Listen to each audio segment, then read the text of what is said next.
Hi, welcome back to The Independent View. Right now we'd like to discuss capitalism. I want to make a couple of statements about capitalism to kind of define the independent view on the subject. First, unbridled capitalism is immoral. And second, capitalism is the best economic system. Let's give an example of each one of those statements, how it would react in reality.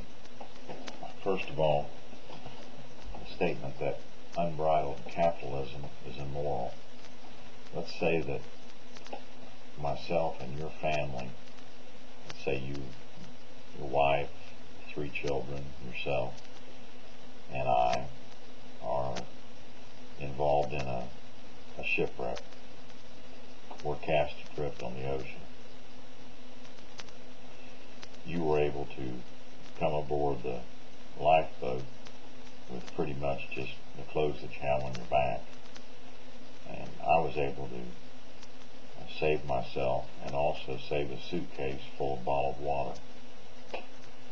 There's a pretty good chance that we would be rescued, because of course search and rescue operations would be underway, but it may be a few days. And I decide that the water that I have I'm going to sell to you for $1,000 an ounce, no credit. Within a couple days your children begin to get delirious, your wife soon follows, goes overboard, begins to see travel plazas in the distance and swims away. Now to me, the fact that I would withhold that water from you is murder. Unbridled capitalism. On the other hand, capitalism is the best system, but there has to be some restraint on capitalism.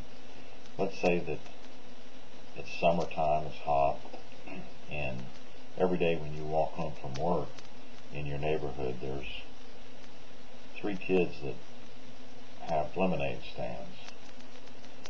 And the one kid, he gives a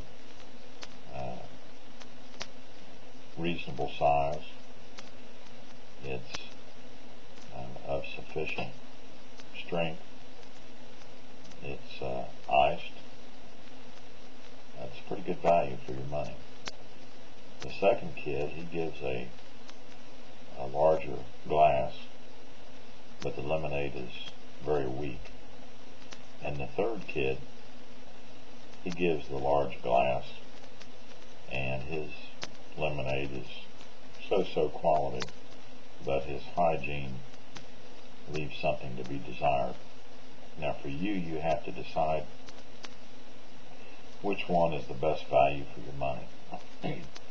Well, probably most people would choose kid number 1, all the way around the best product, the best value for your money. Because business drops off with kids number 2 and 3, number 2 decides that he wants to try a paper route since he's not making much money at this. Kid number 3, he decides that he'd rather play Little League Baseball this summer instead of taking the route of an entrepreneur. What happens? Kid number 1, he begins to learn some of the aspects of successful business, and of course next summer maybe he gets into a new venture and so forth and so on, and becomes a successful businessman.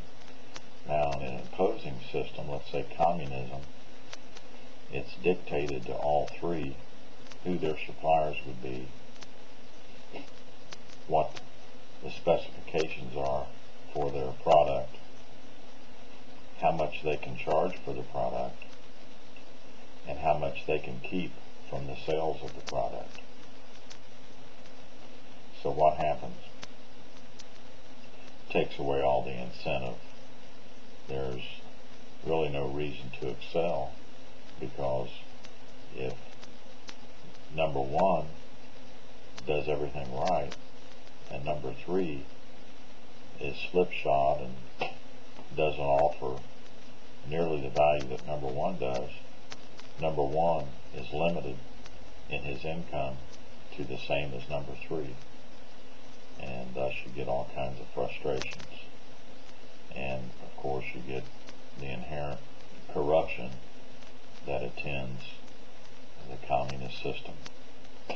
So in a world of imperfect human beings, capitalism is the best economic system, but there needs to be some restraints to check greed. What those restraints are, well, that's the give and take of our system.